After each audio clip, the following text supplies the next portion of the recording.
Hola, how's it going, everybody? Episode 5 of Real City Ambassadors. Happy Sunday. It's a beautiful Sunday. The Niners won.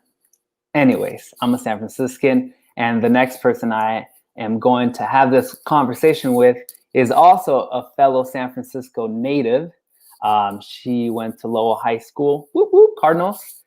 She is a UC Berkeley graduate and currently a product manager at Google. She is passionate about AI-powered tech that create a lasting, meaningful impact. Before Google, and we're going to talk about this, and I'm really curious, she co-founded a computer vision company that was recognized by the one and only President Obama. Tier, we miss you. At the very first White House demo day, I am excited. I am looking forward to having you all meet Rubi Sanchez. Hola, Rubi. Hola. How's it going? Good, thank you. Excited to be here. Yeah, no, I'm excited to finally have this conversation. You know, you've been in my purview for and I was telling you before we jumped here to this conversation, since I graduated and came back to San Francisco, I've been following your trajectory, and I've been excited what you've been doing and what you're still doing now. Let's get to basics. You know, where in San Francisco? So I already told people you are from San Francisco, but where in San Francisco did you grow up? Yeah, so I grew up in Soma from when I was really young, so pre-K all the way to high school, so all the way to Lowell High School.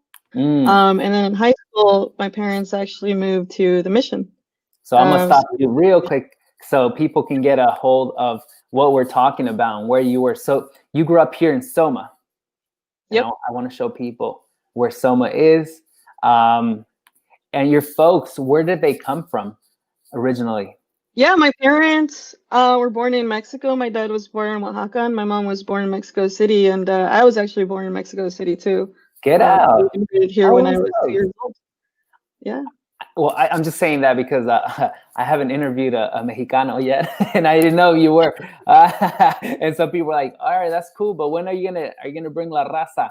Okay, cool. Oaxaca is a beautiful, beautiful place. I was there a few months ago, and Mexico City is just a humongous metropolitan, rich city.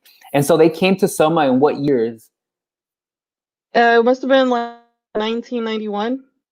Oh, good. Okay. And what was living in Soma like? I loved living in Soma. I think I was really lucky in that my elementary school was right across the street from where we lived, over on Rush Street, and there was a park. Did you go to? What, elementary school?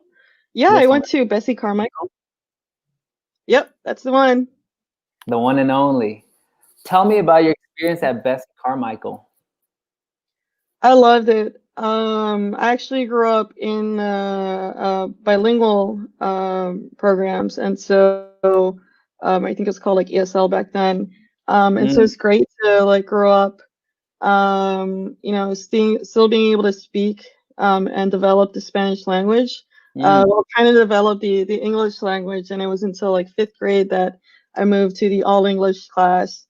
But it was a really great school. That's where I first started trying things like the violin. So they had these really great programs there, and they had a really good partnership with the Park and Rec nearby, which is where I learned how to play basketball, and I joined the team there. And that's where I spent a lot of my time when I was little. So it was a really great spot to grow up in. What were the demographics like at Bessie Carmichael? Yeah, Bessie Carmichael was mostly, I would say, Latinx, African American, and Filipino. So was it kind of was there ever a culture shock, or were you just a kid just having a good time? I feel like I was just a kid having a good time, and in large part maybe it was because the preschool I went to was called the Filipino Education Center. And so even in that preschool, we had a lot of Asians there too. So I actually learned a little bit of Chinese there too. That I remember it, and a little bit of Tagalog. Uh-huh. Yeah, Yeah. Oh, Like that's they so had us cool. learning songs there. Yeah, and so I felt like by the time I hit like Best Carmichael, I had already seen like I was already used to like different folks Mm. from different backgrounds. And so, and then from there you went to middle school where? Yeah, so from there I went to middle school in Francisco Middle School, so right by Pier 39, and Mm. that was really fun. Joined the basketball team there. Was in like orchestra and violin, and I think I started doing like martial arts at that point too. And So so yeah, I took this photo from somewhere. You were tagged, and I was curious to ask you, what's happening in this photo and why were you tagged? yeah. So this one I might have actually taken, but that's the Taekwondo school that I joined, Progressive Martial Arts, and Mm. that was my instructor, Ann Lumbum. And so it was really awesome about this Taekwondo school was that they would teach you things about like how you can help the community as well as like of course like learning self-defense. And Mm. so we learned a lot about things like oppression and like prejudice and like how to prevent those things very early on. And so the I felt like that really shaped my personality and who I was and made me like open my eyes to like what social justice meant as well as like having like this warrior That's mentality. amazing. So I just is this it? Progressive martial arts?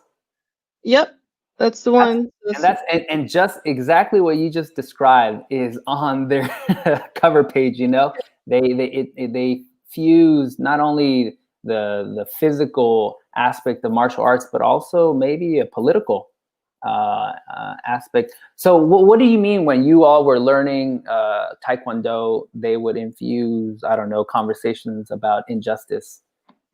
What was that like? Yeah, so it was so whenever you want to get to like the next level of a belt, there are Mm. certain things like forms and like type of like kicks and punches that you have to learn Mhm. to be able to graduate. But what Master Limbaum did in this case was she also included projects. Mhm. So Is like that for her right example, here? that project might have, yep, that's her right there. Wow. Um, like some of these projects would include um like doing some volunteer work in your community, or sometimes if you were like old enough, it would be like around like writing an essay around like what is racial injustice and like what how does that relate to your life or like what's And going on this in your is you community. And in middle school? yeah, this is me in like seventh grade all the way to like I think I left maybe after high school, so I That's was there very for a San really long Francisco. time. Uh-huh. Yeah, and I think that picture was there because I was an assistant instructor, and so I think those are some of the kids that I might have Oh, let's taught at go some back point. to it. So you were an assistant instructor like in high school? Yeah, Or- I was an assistant instructor in high school. Mm. And then funny story there is when I first started being an assistant instructor is actually where when I met my now husband, Rudy, who was like 2 years older than me. So when he started Taekwondo, I was already sort of teaching some Uh-huh. of the newer belts. So you showed him a thing or two before. Yeah. Yeah. So he fell in love with you probably the moment you swept him off his feet Right? into Yeah. the ground. We call it the Simba Nala moment. What does that mean, Simbanala? No, it's like in The Lion Oh, King, oh, when oh. they have Oh, like they're like kind of fighting, but like yeah, but that happened way later until like it was actually until after I went to college that we started dating. But it was great because we got to be friends for a long time. wow. And And tell me about your instructor. She is definitely it seems to me she's a trailblazer. She was your sensei, and she was a mujer, a woman. And not only was she teaching you the art of Taekwondo, but she was educating you all in different ways. Tell me a little bit about her and what yeah, the impact she had on you. yeah. Professor so Master Limbaum was in my eyes a total like, badass. She believe also grew up in the Bay Area. Mm. She's of Filipino descent, but she would also often recognize that like based on her skin color that she had certain privileges that maybe other folks that were a little bit like darker skin and Filipino might not have. And so just the way that she grew up and like the things that she taught all of us, not just about like racial injustice, but also like looking at things from different lens, like maybe like gender stereotypes and that sort of thing, I think really helped a lot of us grow and like be able to open our eyes and realize what was happening in our world. So like in our personal world, so like in my personal world, growing up with like Mexican parents, they had their own ideologies of as to like what a woman or like a girl should act and do. And so, I mean, in one respect, I was really lucky that my dad actually like let me do martial arts. But I can also see how like a parent might not want like their daughter to do something that like might be considered like more of a guy's thing. And so it's just you know, being able to recognize things for what they were, like even at school, right? When I would play basketball and like sometimes there would be like guys that are like, oh, we don't want to play with a girl, like we don't want to hurt you, or things like that. Like being able to process like what is happening and like why they're probably reacting in that way, and like not taking it like personally, but like understanding that there's something happening here, there's some prejudice going on, and this is probably why it's happening, and I'm still gonna play regardless, and I'm gonna show them what I've got. But like what she taught us helped me really like process what was happening. And so instead of like feeling down, I would feel like, oh, this is like part of like, you know, a larger like systemic thing that's going on. And so even in like tech now, right, like it's like acknowledging that sometimes there are these like microaggressions depending on your like gender, like where you come from. And it's just like she, I think, really helped us learn how to navigate through that. Yeah, and a big shout out to your sensei. Is that what you call it? Or teacher, instructor? For like, you know, being a badass. I definitely want to bring her on for sure. Yeah. This photo I found as well. What is going on? And let me show you and show the people. What happened here? What does that mean? I don't get the inside joke. Yeah, that's funny. That brings me way back. So in high school, I joined. It was either like, you know, you choose gym or you join JROTC, and I was sort of like, I already had gym for like many years. Like, let me check this out. What is And there was JROTC for folks out there? Yeah, Junior Reserve Officer Training Corps. So it's kind of like you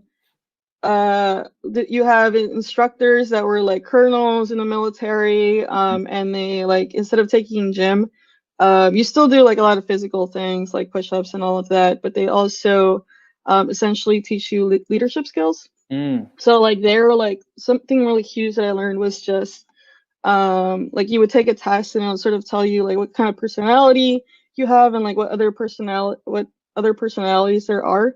And then later on I found out like they do that even like with careers. And so they teach you how to work with other people and how to lead other people, but also like be respectful of like their kind of personality. And then of course there's like the Raiders part is like actually a team based on the Army Rangers. And so what they do is you essentially train for an entire year. You learn things like first aid. You learn like how to use a map with like a compass and do land navigation. There's of course like a physical fitness aspect to it, which is like running the mile and doing like push-ups and sit-ups.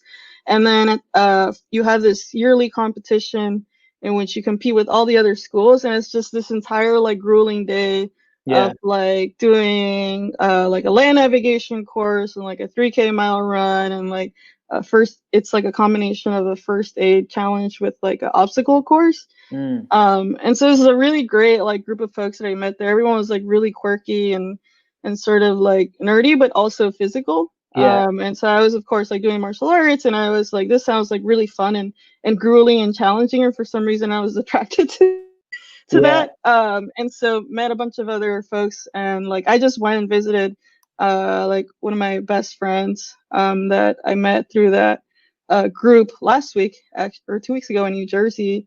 And so we all still chat. the rest of them went on to join like West Point and the I forgot the name of the other schools, but they all like went on to become officers. And I felt Really? like I really enjoyed, yeah, their like friendship. But at that point, I was like, I don't think this is for me. Yeah, Um, and that was somewhat of a critique. I remember at Lowell, and I guess I was on the other side of like, oh, this yeah, feeds into the industrial, like military industrial complex and X, Y, and Z. But hearing from you, there were a lot of hands-on skills that you learned from this program. So yes, maybe in the bigger picture, you can paint it a way and feel a certain way about it, but in your case, it sounded like it only complemented your drive to try things that were maybe outside of your comfort zone, or to always push yourself to the limit, and in the process kind of learn some real skills. And I remember you from Lowell. I remember you had like, you're always decked out in JROTC, and you have your stars and badges. And I remember just seeing you really involved. Tell me what Lowell is like for you. yeah. Lowell is really great in some aspects, and like I felt like it lacked some things in other aspects. What are some things But that what you was really felt? great about it lacked yeah, diversity for sure was one of those things. Like going back to like microaggressions, it felt like I had to consistently prove my presence at Mhm, Lowell because I was a person of color, and I wasn't like like Lowell is like mostly Asian American and Caucasian, so there were very few of us like Latinx and mhm, Black folks in the community, and so like I would get things like comments. Like one time, I had a friend that was like having a lot of trouble with like her AP Econ, mhm, and we were in homeroom, and so I just happened to like be like hearing her out, and I just chose to say like, let me explain it to you in a way that like makes sense to me. And so I just mhm, explained it to her. I forgot what we were talking about, and she was like, oh, I didn't know like you were so smart, or things like that. Or like mhm, I had an instructor or teacher actually blame me for cheating and in math, and I was so confused when he like called me in, and so he's like, you were like cheating, and I was like so confused that I was like, no, I wasn't, like, and it took me a while to realize, oh, the other person was copying me. um and then I was Oh. like, well, why am I getting called in, but there was like things like that made it like a kind of a lacking experience. But otherwise, um, what I enjoyed a lot was just being alongside other like nerds as myself that Yeah, are like very academically focused and yeah. hungry for And knowledge. I feel the same way about you. It was excruciating. There were a lot of aspects that were definitely not fun. But on the flip side, it really taught me dedication, organizational skills, perseverance. Being outside of Hmm. one's comfort zone. And I'm also thankful because I really learned about anime when I was at Lowell, and I've been an anime head since. Naruto? Was it the Oh yeah, it Naruto in was the a language? Naruto. Yes, Exactly. yes. Yes. I know what you're talking about. Same here. Like I'd grown up watching Pokemon and watching Dragon Ball Z, but I didn't really know about the genre. And it Yeah, wasn't until high school, and then the language lab, that they had the files of the Naruto episodes, yeah. that I really got into and understood it a little bit better. That's funny. And then, where did you go after high school? Oh, I already said that, but tell Yeah, me about your experience at Berkeley. yeah, totally. Yeah, so yeah, I ended up going to Berkeley after high school, and it was a very similar experience. Again, Yeah. like the double-edged sword, where it's like, yeah, a lot of like really smart people, but at the same time, um, there are definitely like microaggressions going on. But folks, I think like it's almost like they especially being at Berkeley and like what you learn, and how I maybe it's like a little bit more liberal. It feels like you can see people evolve through time, Mm, and like catch themselves, and so it was like great to see that. But no matter how diverse it felt like Berkeley was, maybe compared to other colleges, it also felt like people were segregating themselves, or like building their own like communities. Like I remember being a part of Hermanas Unidas, and I felt like a lot of the folks that were in my community there sort of like stuck to each other. And I remember like sitting down in like Sproul Hall. It's like this main area on campus, and just like looking around and seeing like the groups of people that would walk together. They were like, from a numbers perspective, it seemed diverse, but when you actually look at how people, talk to each other, or like form groups, they're kind of segregated in that way. And so that was sad to see. What was it for you? Why did you join Hermanas Unidas, and what was positive about being involved? Yeah, so the reason I joined Hermanas Unidas was ever since middle school, 6th grade, my classes were mostly like 95% filled with Asian Americans. And so I had a lot of like really great, awesome friends that I had made. But at some point, like when I went to college, I felt like I was starting to get out of touch with like, well, I should probably like, dive in more into my Latinx culture and like meet more folks that have like very similar backgrounds to me. And so that's why I decided to join Hermanos Unidos, because it wasn't like, it didn't have the requirements of what is the opposite? It's a sorority. Yeah, like it didn't have like hard requirements. And two, it felt like the ladies there were very like open to like meeting new people. I didn't feel like they were trying to on purpose try to say like, if you're not in our organization, you're kind of like out. And so there's also like like an education aspect to it, in which like people would study together. And then there was, of course, like the social aspect of it, of everyone getting together and like dancing to the same music, right? And so that's where I felt like, wow, like I didn't realize that I was missing this part of like having friends that also had the same heritage that I did. Like I didn't realize that I missed like, knowing other people that knew how to like dance cumbia. Or like merengue. Right. Yeah. And so I felt like it was really great for that. But yeah, definitely wish that, like looking back at Berkeley, that other people would also branch out to meet other people that weren't like them. And I felt like, at least for me, like I was naturally curious and I wanted to meet all kinds of different people.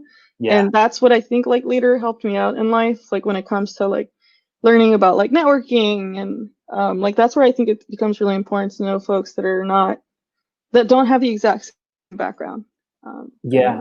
I completely agree with you. I went to San Diego, and it felt like a replica of Lowell to an extent. So it didn't feel too much like, it felt like home almost, which is weird. But I agree with you in that. Sunny and a beach. Yeah, exactly. Well, there you go. That's the big plus. Yeah. It was beautiful in that sense. But yeah, we started to form clusters, and I'm guilty. I also kind of just gravitated toward like the Latino circles. Luckily in San Diego, there was a cross-cultural center. So we were able to see folks from like, BSU, the Filipino club, and so on and so forth. And so I always wanted to branch out too. I was always curious, and I would go to their meetings and be the token Latino there. But it felt great. I think I can attribute that to just living in San Francisco or the Bay. And so right after, did you know, what did you study at UC Berkeley? And did you, this is like a follow-up question, did you already know you wanted to be an entrepreneur? I didn't know anything about like the tech industry when I was in college. And even like growing up in San Francisco, which is why I feel it definitely is a bubble. What I studied was interdisciplinary studies, which is like, I didn't know what I wanted to do, to be honest. I felt like I took a ton of classes across like physics and biology and chemistry, and I just loved learning, and like I couldn't seem to like figure out what I wanted to do. But there's this program called sorry to interject. Was it? Oh, no worries. It wasn't nerve-wracking until I got a letter from the school saying you need to pick a major because you're like running out of credits. And that's when I had to do some soul searching. I was like, I don't know what I want to do. And it just so happened that there was a booth for something called interdisciplinary studies that let you combine essentially like 3 different subjects, or like 3 three things that could be considered like different majors, and you write a thesis. So I combined what I thought would be like future proof, which was like business, international law, because I didn't know if I want to be a lawyer, and like healthcare, because I didn't know if I wanted to be in healthcare. But I knew that those three things would like lead to somewhere. Yeah. And then I wrote a thesis on like how the different healthcare systems are financed in 5 different developed countries, and how the financial structure leads to like certain healthcare outcomes. So this was before like Obamacare, but yeah, definitely realized how like capitalism just doesn't work for healthcare for like obvious reasons in terms of like incentives. And that's like right after that, I actually so I was a part of like Health Career Connection, a program in Berkeley that like helped me get internships at different healthcare places, and so I ended up working in healthcare before I ended up learning about technology, because I really wanted to at that point provide a positive impact in like giving people access to healthcare using the data to improve healthcare. And later on found out through a health information technology fellowship like the real impact that technology could provide in healthcare. Do you think then this in this point of your life was a good medium, like a median point between healthcare and business and tech? Yeah, this was exactly like that medium point. So interesting enough, so the reason that Cocoon Cam happened was because I was thinking about getting an MBA, and I had this really awesome mentor that had gone to Wharton, and she was working in tech, and she took me to this thing called a startup weekend, which is like you go to a place on Friday and you have people that are like user experience specialists, business people, engineers, designers, and so you explore many different ideas for a new company on a Friday, and then on Saturday you validate those ideas, you come together with prototypes, and on Sunday you pitch it to investors. So she had taken me because I had knowledge from like healthcare, and we were trying to come up with an idea within healthcare that would help the underserved population. And so I had an idea about like, well, like from like a market perspective, there's a lot the like pharmaceuticals industry is huge. There's a big opportunity there. And I realized from working at Northeast Medical Services that a lot of folks that like most of the money that goes into like pharmaceuticals or like GDP is because of folks in like Medicare and Medicaid that need these medications. And so the idea was like, how can we create a system that helps make it really easy for folks to receive their medication without being constrained by like figuring out transportation and cost and all these things. So it'd make it cheaper and like easy. So that's what got me into like, she taught me a bit of like how to do user experience research or like user research to validate an idea, and like she taught me how to like figure out like what the business model was, and I became really like that was a huge impact on me, because that's where I realized like, wow, like this is it, like technology like is what's going to help us sort of get to a point where we can provide better quality care. But working in healthcare, I knew how difficult it was for us to make changes, any impactful change, because of like policies and just a lot of like tape around like making changes in healthcare. And so that's why things move so slowly. And so I decided I wanted to learn more. And so I went to a different like startup weekend on my own. And that's actually where I ended up meeting my co-founders, Siva and Pavan. My co-founder, Siva, had this idea that he had been working on for a few years. Is Startup after he Week had his still first happening? child. Sorry. Is that program or that not program, that event, are they happening still? Yeah, they're still happening. It's called Startup Weekend, and they have many different kinds of topics. So like the first one I mentioned was around like how can you help underserved communities get like improve like healthcare using technology. There are some that are like focused on like financial technology. So like how can you help people save money, and or like the second one I went to was hardware related. I just want to learn more about like hardware. And so yeah, there are different kinds of startup weekends, and one one is even in partnership with Tequeria. So Tequeria is an organization. I know That's Tequeria. previously, Shout out yeah, to Tequeria. nice. Yeah, shout out to Tequeria. Really great organization. They partnered with the K4 Center a while back. And so we had a lot of folks there that were interested in technology come in. For most of them, like their first startup weekend. And so yeah, that was really impactful for us. A side note, or like a little, so Tequeria, I really want to highlight them because I've been to some of their events prior to COVID, personally, and then online. And, they're just a great group of people that network, right? Latinos that are in tech. They're catchy, they're nerdy, they're fun, they're smart. And it's like a great combination of all of those qualities. Can you tell me about your experience with Tequeria? Yeah, so I joined Tequeria after I learned about them while I was working on Cocoon Cam, and really fell in love with the folks that are part of that. Like I'd been to a lot of networking events in the past, but none of them gave me like such a positive vibe as I got from Tequeria, where everyone's like so welcoming and ready to like chat with you and like chat about ideas or like chat about technology or like nerd out together. And so I was like, how can I be more of a part, like a bigger part in Tequeria and help them out?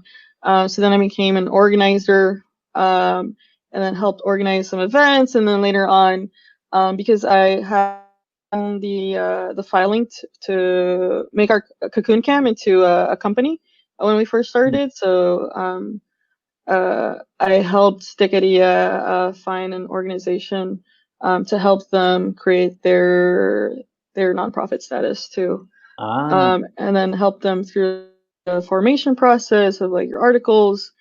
And then I decided I wanted to like spend some time to focus on myself. And I was working at a different company at that point. And so I left as a board member to give other folks like the opportunity to help Tequeria, and then just focus on myself. And that's where I made that transition to Google after doing a lot of like studying and I want to come back a little bit because I want other folks to understand your trajectory. That first of all, Cocoon Cam didn't happen overnight.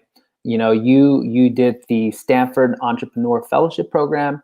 You were also part of the JavaScript Boot Camp. I don't know if that happened while that's probably after, right? Yeah. Let me think. It's like the timeline feels like. But you did do the Stanford Entrepreneur Fellowship Program while Cocoon Cam was coming to fruition? Just came back to me. Yes. So the Stanford Fellowship Program for Latino entrepreneurs is really awesome in that they try to identify companies that have like big potential to scale into like multi-million-dollar companies. And so you apply and they look at your business model and what you're trying to do. And they're in partnership with Stanford. And so you go to the Graduate School of Business and you have professors actually teach you things from like leadership all the way to like how do you build off of like a good idea. So it's a lot of like, I would say it's like mostly soft skills, but it's like mostly soft skills that you need for leadership as well as a network. So that's like the second thing that you're building is a really awesome network of other Latinx folks from all over the world. And so so from that program, we met a lot of folks that were able to like help me figure out how to navigate like the fundraising for the startup. It was just like a really good network. So yeah, I did that while I was at Cocoon Cam. The startup, right? So maybe we can explain what Cocoon Cam is, and I'm going to share this photo. What is going on in this photo, and what is Cocoon Cam? Yeah, so Cocoon Cam, what it is, it's a baby monitor, and you can see like our 3D printed model here on the right hand side. It's a camera that processes the video and is able to then return things like what breathing looks like, or like skin temperature if you have the right sensor, or heart rate. And so this was when we were just starting to try to find funding, and that's actually my nephew right there on the crib. He had Oh, recently been born, and then yeah. those are my cousins, Carla and his husband Brian. And so for us to get investment, we like I was having various conversations with like angel investors, Mhm. and when we first did our first demo, it was just like a Raspberry Pi and like connected to a laptop, and we were like, here's proof of like this technology and how it could work. But when we started talking about the product, then Mhm. they were very skeptical, and they were essentially like, well, this might look sexy to you, but like if you're really gonna sell this, it has to look like an actual product, and you have to like actually test it and validate it. And Mhm. so this is like yeah, the 3D printed model with like the Raspberry Pi inside it. Mhm. Um, and so we were starting to test the efficacy of the technology Mhm. on my little nephew. What And so what was what was so what was the most challenging aspect of uh, the whole testing process and just kind of making the technology up to par with maybe other products? yeah, I think the most challenging thing is the technology was actually is like new, so we Mhm. actually applied for a patent. And I think the toughest part maybe it wasn't necessarily like the actual technology itself, Mhm. even though it's like new and like super exciting. I think the most difficult part was navigating like how to get funding, Mm. just because it requires like a really strong network, and even like networking requires like knowledge of like how do you find the right person to sort of Mm. like either like mentor you or to like Invest. help you connect you to the right person. And so that I think was the toughest part of this whole thing. When the And technology was being built, how many was it just you, or was there a team of people working with you to make Cocoon Cam? yeah, it was just three of us for a long time. So like three co-founders. So I would focus on like the fundraising aspect, as well as like I guess what you could call like the product management aspect of like doing user research and figuring out like what are the features we should build. Mhm. But also like the financial aspect, like how much money should we fundraise? What are we going to use this money for? So I would say like maybe like the product and business aspect I was in charge of, and then my co-founder Siva, who had the original idea, he was working as an embedded software engineer in Tesla, so he had a lot of knowledge about the hardware aspect of like Mm. how we're going to build this physical thing. And then Pavan, our third co-founder, he had actually just finished an internship at Apple, and he was very focused on like how do we build this software to be able to tell vitals, so like heart rate, respiration, skin temperature, without a wearable on your body. And so that was the big leap in tech that Cocoon Cam had on its pocket, which is essentially like previously um, folks were selling wearables, so like Owlet, for example, Mm. for babies because especially like first time parents have a lot of anxiety around like whether their baby's okay, whether Yeah. they're breathing while they're sleeping. Yeah. And so they purchase these movement monitors, but the problem is of course like babies don't like clothes. They Right. don't like things on them, and so it'll create a lot of like false alarms, which I would see. drive parents crazy. And so Cocoon Cam, yeah, just see here, what it did is like it normal like camera. So you'd use it normally just like you would any baby monitor, but instead of like requiring you to have a wearable or like a sensor, it instead processed the videos and Mhm. was able to tell like here's where the baby's head is, here's where the chest is, and from the chest like the breathing looks like. And so the picture that you see here, the little like up and down, is actually the movement of the chest. And even though initially our proof of concept for the technology was able to tell things like breathing and skin temperature and heart rate. It actually started off with heart rate. What we Mm. learned from user research, that I think was the most important part of like any startup, is that what users really cared about was breathing. And so we were able to prioritize what we were building based on what parents wanted. And then the second thing we did is like we started to sell 3D printed models of Cocoon Cam like very early on to prove the price point that we thought people would be able to pay it at. And so like once you can prove that price point and you can like prove like how much cost it would, like cost of goods served, or like cost it would take to build this, then you can create a very clear like financial plan that says like to fundraisers, or sorry, to investors, like, hey, you know, if you guys invest in our company, like here's what we need, but here's how it affects sales, and here's like how much your margins are. Did you all ever go to Shark Tank? No, I think we were invited at some point, but Shark Tank takes a lot from your company. What do you I mean? mean, it makes sense, I think. So you take a lot of equity from your company. I forgot what the percentage was, but it's essentially like a percentage of your company, and they provide like, the deals are not very fair. So it's like they provide you a deal. So like even if they invest in your company, they automatically take a certain percentage. And But so it's because, and then they're banking on the platform, right? Like you're being seen by so many people. They take advantage of that. Interesting. Yeah. So I want to talk about real quick, well, not real quick. I really want to talk about, maybe this was a huge highlight, right? For Cocoon Cam, for you and your team, meeting President Barack Obama. Can you tell me about this experience for you? Yeah, so we had this really amazing mentor called Delda Medina, who's been in the tech industry for a really long time, and she was like really crucial in like sort of guiding us in not just like the product, but also like how to approach fundraising.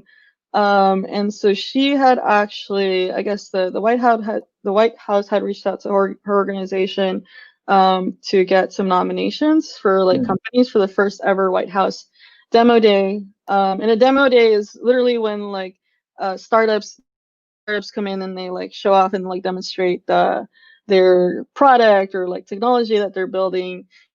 So she had nominated us, and I remember just getting a call one day from her saying like they want you guys to like come in and like present Cocoon Cam, and like I'm like, when is this? This is like next week. Or it was like a few days, and but first like they want to like interview you guys, and so we did an interview, and yeah, they told us like a few days, they confirmed a few days beforehand. But of course we were like, how can we like say no? We were still like strapping for money at that moment, but we were like, we have to like make it somehow. So yeah, we somehow like we had some help to put together like the awesome banner that you see in the back, and that was like a different design that we were working on, but you can see like we still have the same 3D printed model that probably was used on my nephew. Yeah. And it's still connected to that laptop, but yeah, we were able to go, and I just remember being like standing behind him while he was giving his speech about like why technology was important to like the future of the US. And he then walked out and started looking at all the different things, but we weren't allowed to like engage with him at that point. And so I was like, I'm not sure if I'm going to be able to like talk to him. So I was just like, and we didn't have like phones or anything like that, and so I just like on a whim, I was like, I'm just gonna ask, see if like I can go and talk to him, because he was right in front of our station. And so I went and asked, and they were like, sure. And I was just like, oh gosh, what am I gonna say? I didn't like think about it. In my mind. Yeah, so it's just like him in front of the station. I went and like talked to him. So yeah, he was like really awesome. He was like super tall. And I think I remember at some point saying something like, yeah, maybe like someday when your daughters like grow up to be old enough, and maybe like they can use something like this. And he said something around the lines of like, well, I don't really want to think about that. Right. Joking, of course. Of That's course. really funny. Yeah. Typical. I mean, and it's safe to assume that really spearheaded the brand soon after that.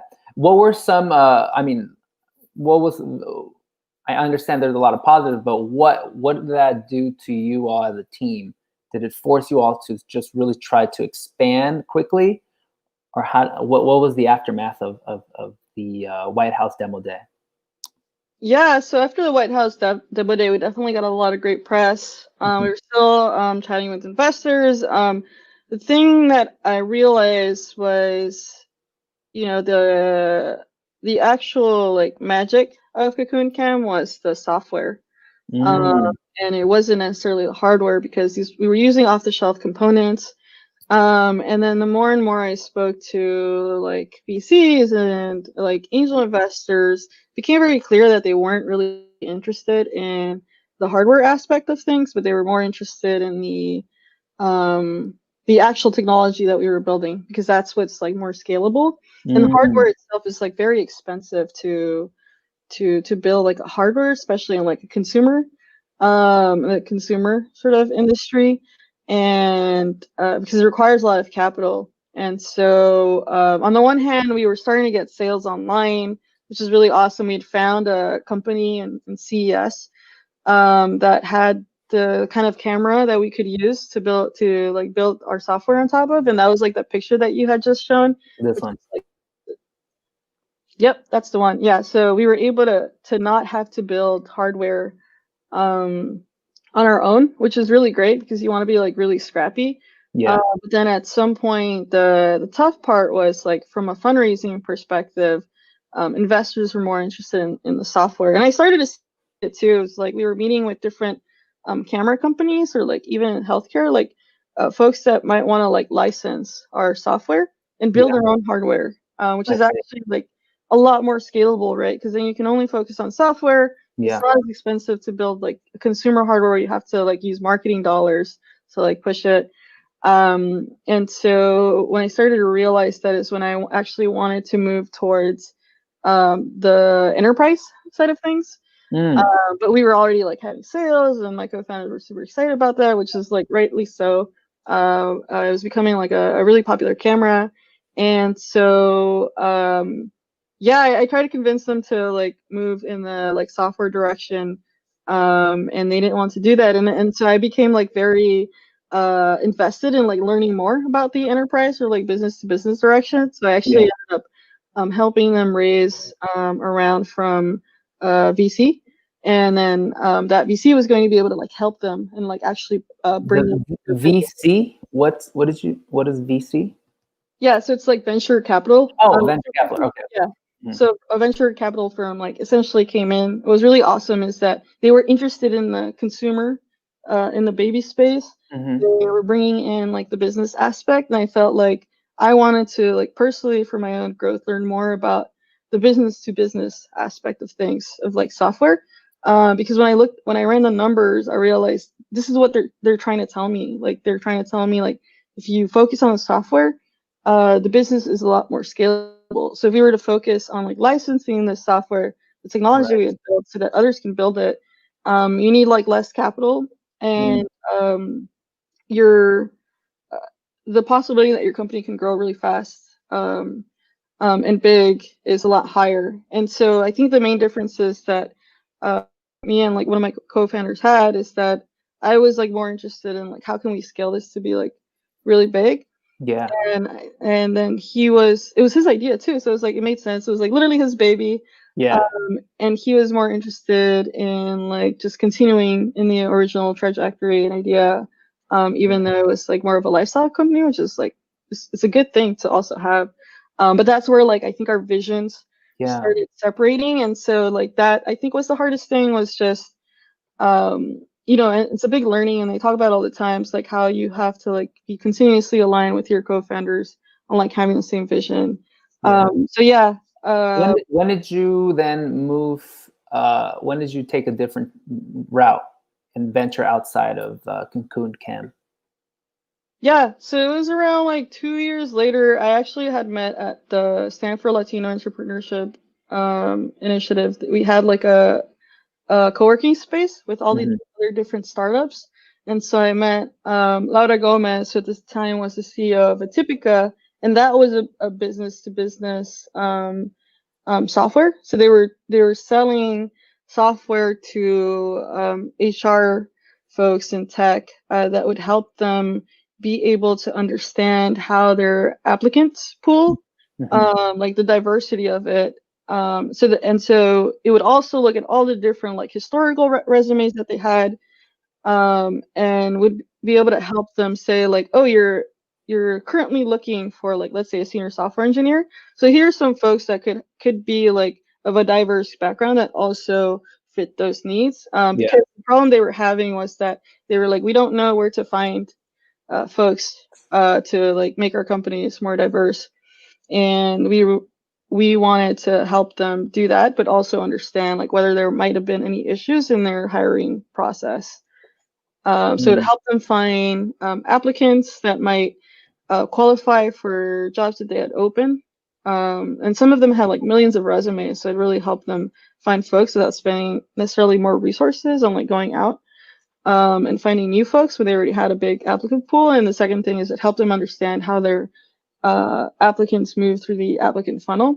And like if they, sometimes you would realize like, oh, like there's a very interesting trajectory going on with this specific department that could signify that someone in that hiring process needs to be like trained, because we're seeing like very strange or like different numbers than what is normal. And so you can identify things using data. And so I was like really interested in learning more about the enterprise side of things, and I had met her at Slay, and so I started helping her company out after I had left Cocoon Cam, just to like learn more. And then I stayed on there for I think like a year or two before I moved on. Wow. And now you're at Google. How do you see yourself? I mean, you're back again in those circles where, you know, you're a woman in tech, Latina woman in tech as well. And what is that experience like for you so far? And where would you like to see, I wouldn't say just Google, but tech as a field in the near future? Yeah, I really love my experience at Google so far. I feel like coming in, like we were kind of chatting beforehand, I was a little bit scared about like, you know, the lack of diversity, and just there was previously a letter written by a man in Google that like it made me feel like the worldview within Google, because it's not that diverse, might be reflective of what he was saying, which is essentially that he felt like he couldn't express his right-wing views, or that, or like himself as a Caucasian, and I thought that was like prevalent. And so I was a little bit scared of that, but like after going through like the welcoming process, and like even like seeing the reaction to like the protests, and like COVID and other things that are going on, it's been really great to see that they're constantly trying to make an effort to improve the community that they're in, and that they're constantly giving folks different ways to acknowledge either their like privilege, or to like really learn what's happening in the community, and that they don't make you as like, or rather like me as like someone of color, they don't like call you out either and say like you should be like the ambassador for all your people. And that's the way they go about it. It's like super empathetic, and my team itself is like super diverse too. And so maybe I just got lucky with the team I'm at, but definitely like really happy so far with my experience there. Good. And you know, I'm still amazed and wowed by your trajectory, especially with Cocoon Cam, and I'd love to sit down on another occasion so you can drop more gems, you know, like lessons learned, what you're still learning about that industry, and how you can maybe in the near future see yourself create your own company. Anyway, I'd like to pick your brain, but you know, these are questions that I ask every interviewee, and I want to close with, you know, simple things, but you know, what's your favorite restaurant in the Bay or in San Francisco? Yeah, my favorite restaurant, and I was like struggling between two of them, so I think I'll just call both of them out. All right, let's do it. But I really love Los Panchos in the Mission, which is right near, what is it? Mi Tierra, I think, like a cafe that's nearby. But Los Panchos is on Mission Street. Yeah, the one with the green awning. Yeah, they have like the best pupusas I've ever had. Oh, this is on like on 30th, like 30th and Mission. Mission in Valencia. Exactly. And what's the other one? The other one is 7 Mile House. 7 Mile House. Yeah, it's actually out in the Excelsior. Is it this one? Let's see. Yep. No, I guess they changed their awnings. I've never been. Yeah. Okay, what are they? What is it? American? It's like a mixture of different things. I think the owner is Filipina. And so Oh, they have like Filipino food, but they also have American food. They have like tacos and like seafood. Like I think they have all like the big like groups that folks love, and they have outdoor seating. So I wouldn't be surprised if they're taking in folks. But every single thing I've had from that spot is really delicious. They also have live music now and then. They have a bar, so it's like great for happy hour, and they have TVs, and it's like a mixture of like a family restaurant and a sports bar. I think this With one, like this live one here music. though is on Brisbane, or they might have moved or something. It's like right at the cusp. If you look Mm, at the map, it's like right at the edge, like got right it. at the end of Geneva. Okay, I'll look it up, and I think I'll take the Wi-Fi out. What's your favorite park? My favorite park, that was tough. Well, like growing up, it was Park and Rec in the Soma. I think it's called like Gene Friend. Not sure if it's still called Gene Friend. Let me see. Uh, I'm gonna put Soma Parks. Maybe try Gene Friend, Gene. Gene. Yep. This one, Gene Friend. Yep. Yeah. Oh, yeah, Gene Friend. Yeah, so like I grew up, I think like a block away from there, and like that's where, I learned how to ride a bike. My mom taught me how to play basketball there. I was in a basketball team there for a while. Um, that's where I first started learning taekwondo too. So a lot of like great memories from like when I was really young. And then the second one, of course, would probably be like Dolores Park as you get older and you want a place to like hang out and have a couple of Grab a drinks. brew. Yeah, exactly. And your favorite street or streets? Definitely Mission Street. Okay. Like my husband and I have walked from like Mission and Geneva all the Mm, way to Pier 39, and just nice. all through the Mission Street, and it's like such a great walk. Because you pass by different like, neighborhoods and with different foods. So you could just like stop at different spots and get like a pupusa here, you got like a taco there, and it's just really great walk. Yeah, and it's pretty sad. The first thing I put is like man stabbed trying to stop burrito thief. All right, well that's not the mission completely, but that's what Google is showing. Sometimes, Can you tell Google about that? Can right? to change that Google search so the first one is not burrito related stabbing? Oh my lord. Oh my God. Well, you know what? This has been a pleasure. I really wanted to have this conversation. An hour is not enough for me to really pick your brain and have you share with us what you've gone through and what you're going through. And I know you moved to Oakland. There's that running joke is that you're from San Francisco, you live in Oakland now, and that's you. Yeah. That was me too. A lot of love for Oakland. I can't wait to interview someone from Oakland. But anything else you want to leave the Real City ambassadors with? No, just thanks so much for having me, and I can't wait to see your future podcasts as well. Yeah, we'll keep growing, we'll keep moving, and I look forward to interviewing some of the people that you highlighted because they're movers and shakers, and they're Real City ambassadors in my book already. Awesome, thanks. I'll make the intro. Thank you, Ruby. Take care. Thanks. Saludos. Ciao, mi gente. Peace, everybody. Boom.